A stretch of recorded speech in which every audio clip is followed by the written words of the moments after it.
몇 년 전 나는 대학 졸업 후 첫 직장으로 서울 외곽에 있는 작은 마을에 있는 벤처기업에 취직했다. 회사는 자율 출퇴근이 가능한 IT 회사였고 나는 주로 야근을 하며 밤에 일을 하는 것을 선호했다. 건물이 오래된 만큼 사람들은 곳곳에 귀신이 있다고 했지만 나는 그런 것에 별로 개의치 않았다.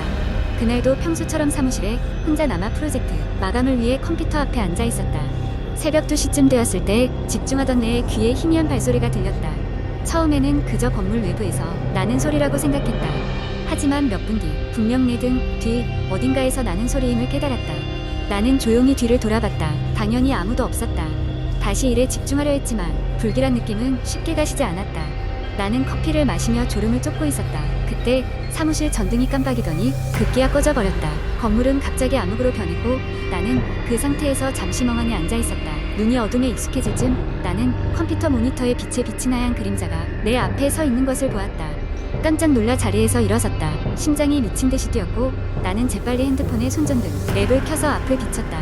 하지만 역시나 아무것도 없었다. 나는 그저 환영인지 아니면 피로해서 환각을 본 것이라며 스스로를 딸랬다. 이후 며칠간 야근을 하면서 기묘한 일들이 반복되었다. 자꾸만 누군가를 목격하는 듯한 기분이 들었고 가끔은 정말로 누구의 속삭임이 들리곤 했다. 소리는 점점 선명해졌고 어떤 날은 추운 기운이 나를 감쌌다. 나는 두려움을 견딜 수 없어 회사에 다른 동료에게 이를 이야기했다. 다행히 몇몇 동료도 비슷한 경험을 했다고 하며 이 건물에 대한 도시 전설을 알려줬다. 몇십 년 전 이 자리는 폐병원이었다. 그곳에서 불행히도 젊은 간호사가 자신의 삶을 비극적으로 마감했다고 한다. 그녀는 불면증에 시달렸고 새벽마다 병상을 돌며 환자들을 돌보던 중 죽었다고 말했다.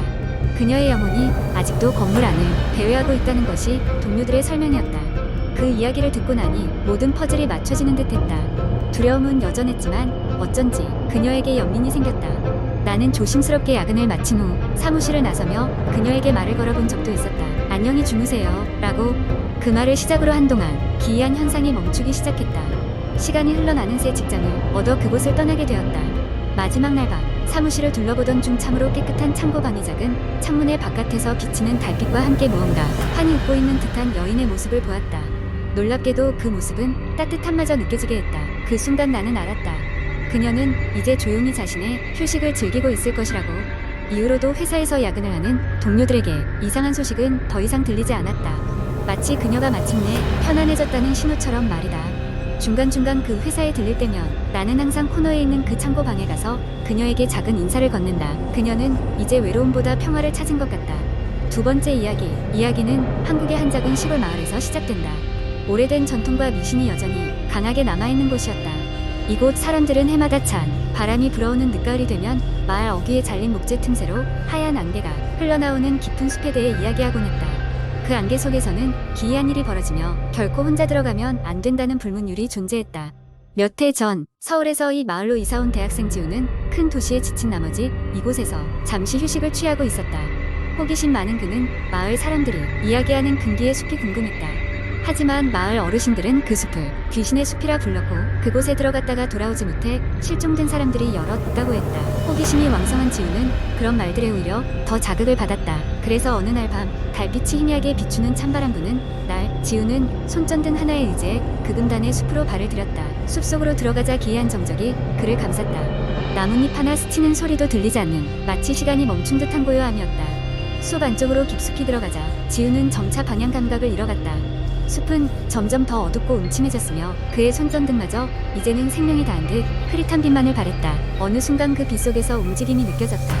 뭔가가 숲을 휘감을 듯 그의 주변을 감시하며 맴도는 듯한 느낌이었다. 그때였다. 갑자기 비명 같은 것이 들려왔다. 그것은 인간의 목소리 같지 않았고 그렇다고 무언가 날 짐승의 소리도 아니었다.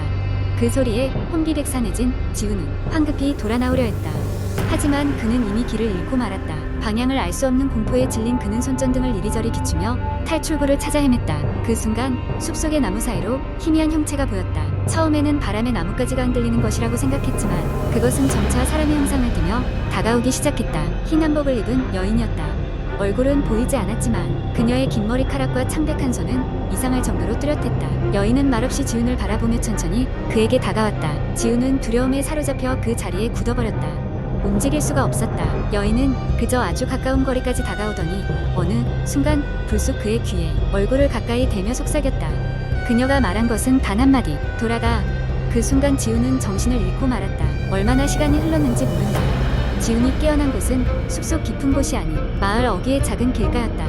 그는 마치 꿈에서 깨어난 듯했다. 하지만 그가 경험한 것은 너무도 생생했고 그의 손엔 아직도 숲에서 꺾은 작은 나뭇가지가 들려있었다.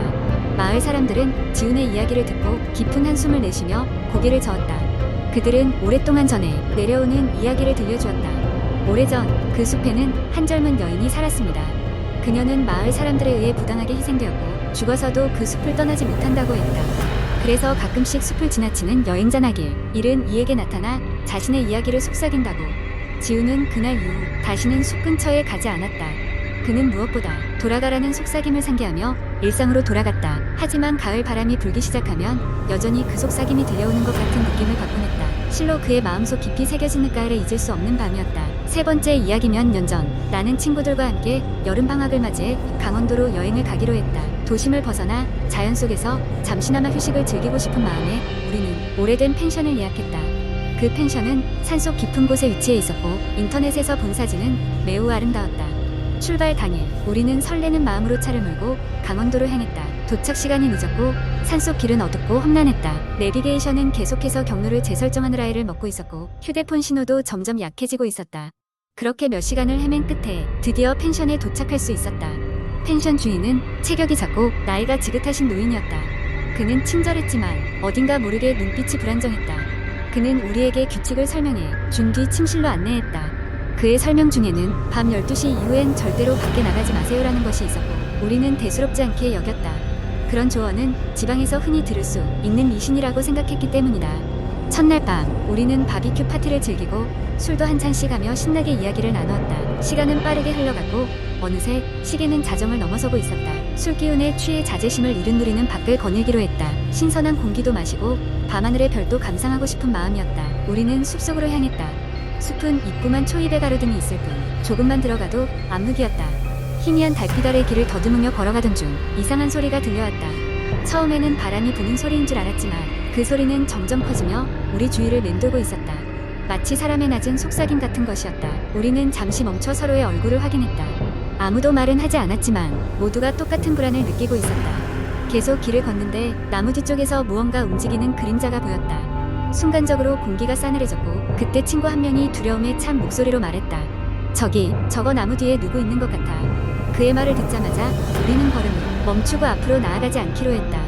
그림자는 점점 더 뚜렷해졌고 이내 형체가 보이기 시작했다. 그것은 사람처럼 보였지만 분명 인간이 아니었다.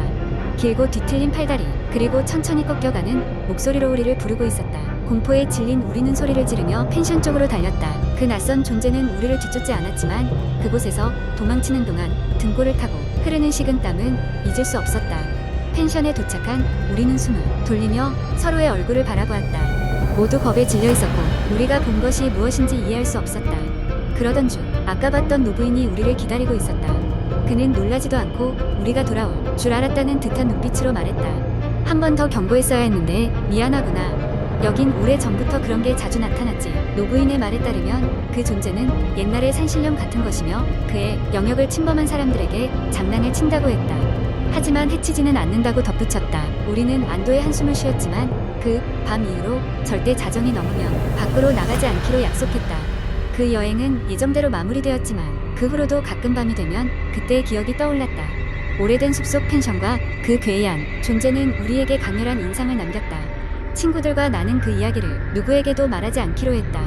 단지 우리끼리의 기묘한 여름 여행으로 남겨두기로. 그 이야기는 그렇게 끝난 줄 알았다. 하지만 몇 년 후 그 펜션이 철거된다는 소식을 들었다. 무언가 알 수 없는 이유로 나는 다시 그곳을 찾아가 보고 싶었다. 그리고 나와 비슷한 생각을 가진 친구들과 함께 우리는 다시 그 산으로 향했다. 하지만 펜션은 온데간데 없이 사라지고 폐허만 남아 있었다. 그 자리에서 여전히 떠들고 있을지 모를 그 존재가 미소 짓고 있는 듯한 느낌을 받은 것은 나만의 착각이었을까?